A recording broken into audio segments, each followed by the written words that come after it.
स्वर्ग में जाने का असली हकदार कौन होता है और वो कौन से कार्य है जिन्हें करने मात्र से प्रत्येक मनुष्य के सारे कष्ट और पाप नष्ट हो जाते हैं। चलिए दोस्तों, मैं आपको एक पवित्र कथा सुनाती हूँ। दोस्तों, एक समय की बात है, धरती लोक पर 4 लोगों की मृत्यु एक ही साथ हो जाती है। वो अलग अलग प्रदेश के थे, परंतु संयोगवश उन चारों का अंत एक ही साथ हो जाता है, जिसके कारण यमराज जी के दूत उन चारों को लेने के लिए ठीक उसी समय पर आते हैं। मरने वालों में से एक व्यक्ति अवंती देश का राजा था, दूसरा व्यक्ति एक व्यापारी था, तीसरा व्यक्ति पूजा पाठ करने वाला पंडित था और चौथा एक गरीब औरत थी जो दिन भर मेहनत करके अपने परिवार का पालन पोषण करती थी। यमराज के दूत मृत्यु के देवता यमराज की सभा में आकाश मार्ग से जा रहे थे। जब यमराज के दूत उन चारों आत्माओं को लेकर यमराज की सभा में पहुंचे तो चारों आपस में बातें कर रहे थे। हम चारों में से कौन स्वर्ग में जाएगा और कौन नरक में जाएगा। उस समय मृत्यु के देवता यमराज अपने आसन पर विराजमान नहीं हुए थे। तभी चारों ने आपस में बातें करते हुए तीनों मनुष्य कहने लगे कि मुझे तो स्वर्ग की प्राप्ति होगी, परंतु उन सबके साथ में जो औरत थी वो शांत खड़ी थी। सबसे पहले राजा कहने लगा, मुझे यमराज जी तो पक्का स्वर्ग में ही भेजेंगे, क्योंकि मैंने सभी की बहुत सहायता की है। मैं तो एक विश्वविख्यात राजा हूँ। मैंने अपने अनेक सत्कर्म से धरती लोक पर अपना खूब नाम कमाया है, जिससे प्रत्येक मनुष्य मेरे राज्य में अत्यंत खुश था। चारों तरफ सभी लोग मेरे अच्छे कर्मों की चर्चा करते हैं। कभी भी कोई मेरे द्वार से खाली हाथ नहीं गया। मैंने सभी को भिक्षा दी। मुझसे जितना हो सका मैंने उन्हें उससे बढ़कर दिया। वो इसीलिए कि वो मुझे आशीर्वाद दे, जिससे मुझे पुण्य मिले और वो जीवन भर मेरा नाम कभी भी ना भूल पाए। हर तरफ मेरे नाम का ही गुणगान हो। मेरे राज्य में मेरे ही नाम का गुणगान रहा है। वो राजा आगे बोला, मेरे द्वारा दिए गए दान से लाखों लोगों को खाने को अन्न मिला और रहने को आसरा मिला। इसीलिए मेरे कर्म और लोगों द्वारा दिए गए आशीर्वाद को देखते हुए यमराज मुझे पक्का ही स्वर्ग में भेजेंगे। दोस्तों, राजा की बात सुनकर जो वो व्यापारी था वो कहने लगा, अरे भाई, मैंने तो पृथ्वी लोक पर रहकर खूब नाम कमाया, धन कमाया, फालतू का खर्च नहीं किया और उस धन से मैंने लाखों लोगों की सहायता की।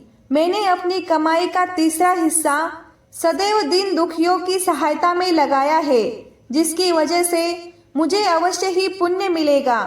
प्रभु यमराज मेरे शुभ कर्मों को देखते हुए मुझे स्वर्ग में अवश्य भेजेंगे। इस बात को मैं पहले से ही जानता हूँ। दोस्तों, व्यापारी की बात सुनते ही वो पंडित बोल पड़ा और कहने लगा, अरे भाई, क्यों तुम सभी फिजूल की बातें कर रहे हो। स्वर्ग में जाना कोई आसान कार्य नहीं है। स्वर्ग में जाने के लिए दान के साथ साथ पूजा पाठ भी करना पड़ता है। इसीलिए स्वर्ग में जाने का सबसे बड़ा हकदार तो मैं ही हूँ, क्योंकि मैंने भगवान का नित्य पूजा पाठ किया है। मेरा पूरा जीवन पूजा आराधना में ही बीता है। मेरे द्वारा किए गए शुभ कर्मों के कारण यमराज मुझे स्वर्ग में अवश्य भेजेंगे। पंडित ने कहा, ये बात मैं अच्छी तरह से जानता हूँ। इस प्रकार तीनों ने अपनी अपनी बातें की और अपने अपने विचार सबके सामने रखे। फिर वो तीनों लोग उस चौथी औरत को देखने लगे जो मजदूरी करती थी। उन्होंने सोचा कि देखो अब ये क्या कहती है, क्या इसने भी कोई अच्छे कार्य किए हैं या नहीं, या फिर इसका पूरा जीवन दूसरों के अधीन रहकर ही बीता है। वो औरत उन सबकी बातों को चुपचाप नीचे नजरें झुकाकर सुन रही थी, परंतु वो तीनों अपनी ही प्रशंसा को बड़े गर्व के साथ करने में जुटे थे।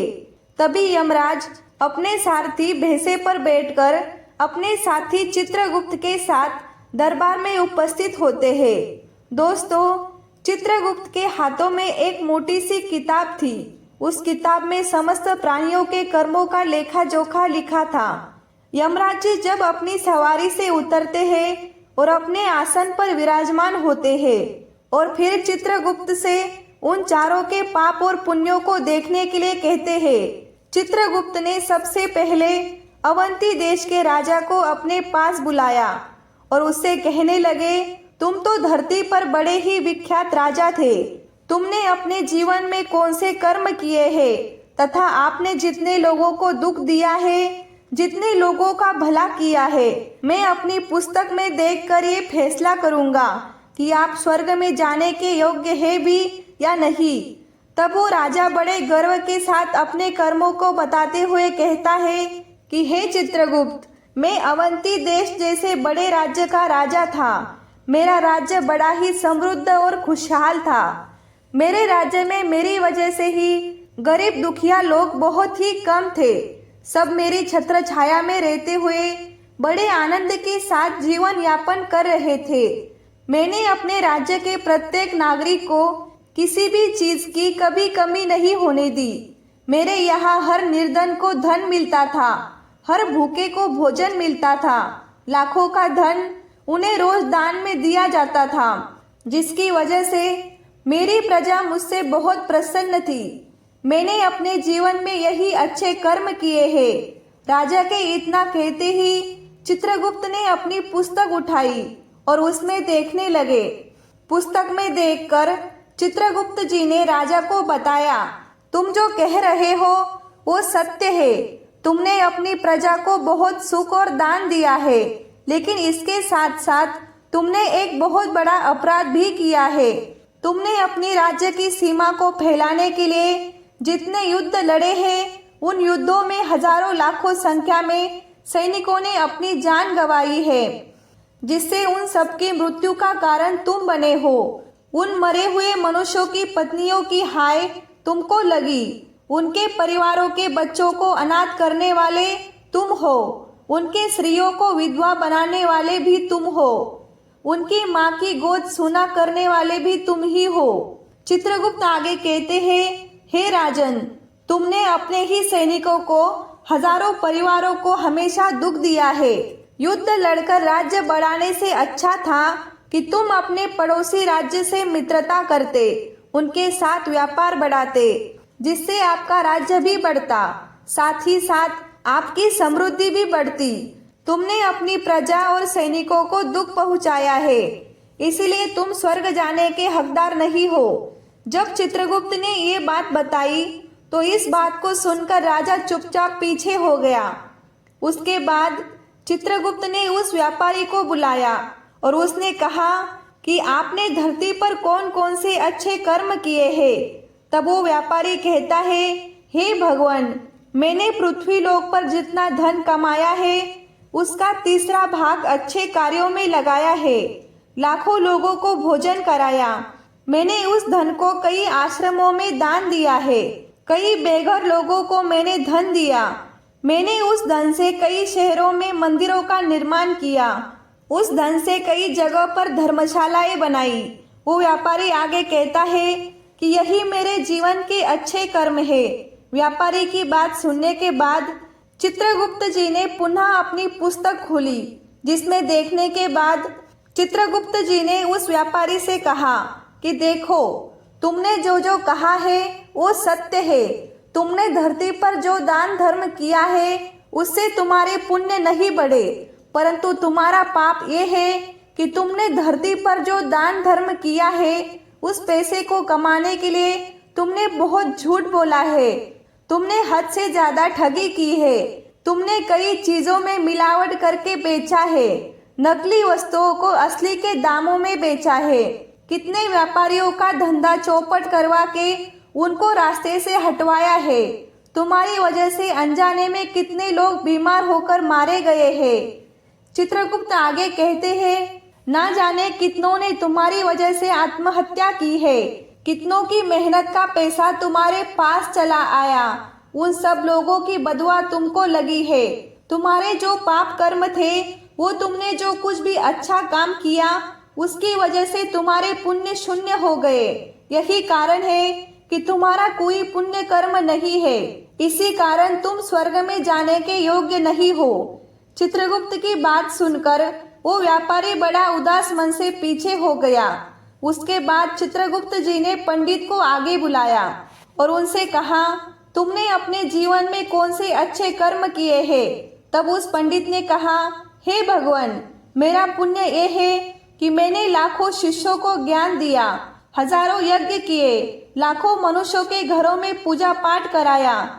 मैंने अपना दिन रात ईश्वर की आराधना में समर्पित किया है, हजारों कन्याओं का विवाह किया है, लाखों लोगों की आत्माओं की शांति के लिए पिंडदान किया है। मैंने अनगिनत लोगों का मार्गदर्शन किया है। इससे ज्यादा शुभ कर्म और कौन सा हो सकता है?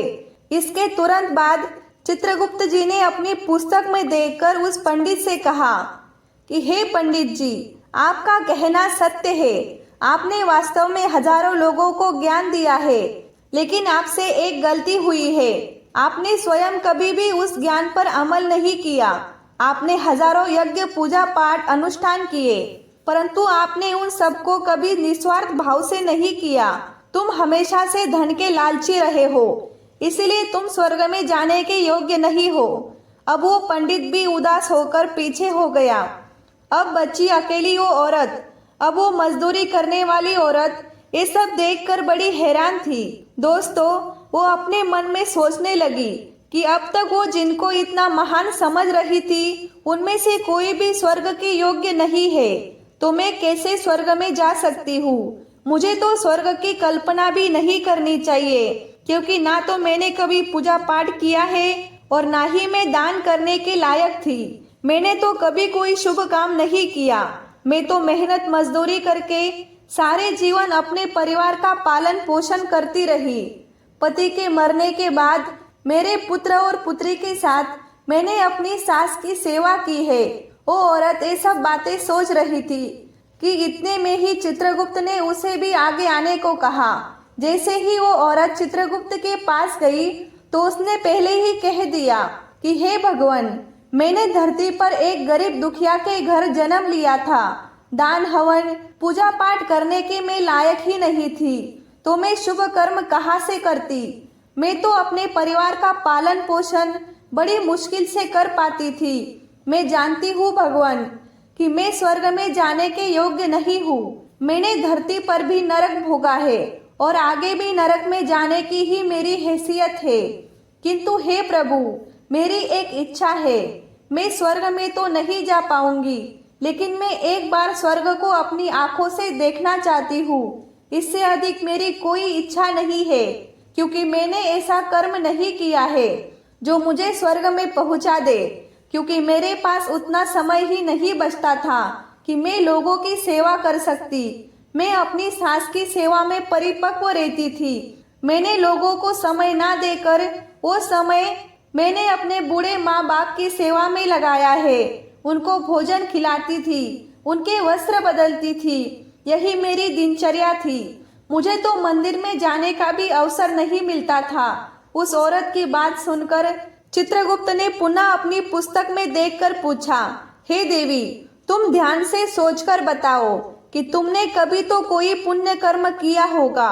तब औरत ने अपने पूरे जीवन के घटनाक्रम को याद किया और तब उसे याद आया कि एक बार उसे बहुत तेज भूख लगी थी। वो खाना खाने के लिए बैठी ही थी। इतने में ही वहाँ एक बहुत ही कमजोर बीमार गाय टहल रही थी, जो ठीक से चल भी नहीं पा रही थी। वो आकर मेरे सामने खड़ी हो गई और मेरी रोटी की ओर देखने लगी। मैं समझ गई कि वो गाय बहुत भूखी है। मुझे लगा बेजुबान जानवर को छोड़कर मैं अकेले कैसे खा सकती हूँ। वो औरत फिर कहती है कि मैंने वो रोटी स्वयं ना खाकर उस गाय को खिला दी। उस दिन मैंने पूरे दिन भूखे पेट रहकर ही काम किया था। उस औरत की बात जब यमराज और चित्रगुप्त ने सुनी तो यमराज मुस्कुराए। तब स्वयं यमराज जी ने उसका हाथ पकड़कर बड़े सम्मान के साथ उस औरत को स्वर्ग में लेकर गए और यमराज जी बोले, वास्तव में आप ही स्वर्ग में रहने की अधिकारी हो। प्रत्येक जीव पर दया दिखाना ही बड़ा पुण्य कर्म है। मनुष्य जो भी काम निस्वार्थ भाव से करता है वास्तव में उसको ही सबसे बड़ा पुण्य मिलता है। फिर यमराज उन तीनों के पास आए और उनसे कहा, लालच, मोह और स्वार्थ के वशीभूत होकर मनुष्य द्वारा किया गया शुभ कर्म भी फलदायी नहीं होता है। इसलिए ध्यान रहे, जीवन में अच्छे कर्म अच्छी भावना के साथ करने चाहिए। ऐसा नहीं होना चाहिए कि आपने किसी का धन छीनकर या चुराकर अच्छे कामों में लगा दिया हो तो वो धन आपको कभी नरक में नहीं ले जाएगा। ऐसा काम करने पर आप अवश्य ही नरक के भागीदार बनेंगे। इसके बाद चित्रगुप्त ने पंडित, राजा और व्यापारी को नरक में डलवा दिया। वही उस स्त्री को स्वर्ग की प्राप्ति होती है। दोस्तों, आशा करती हूँ कि आपको ये वीडियो पसंद आया होगा। वीडियो पसंद आया हो तो वीडियो को लाइक करके कमेंट में जय श्री कृष्णा जरूर लिखें। साथ ही हमारे चैनल को सब्सक्राइब करें। धन्यवाद।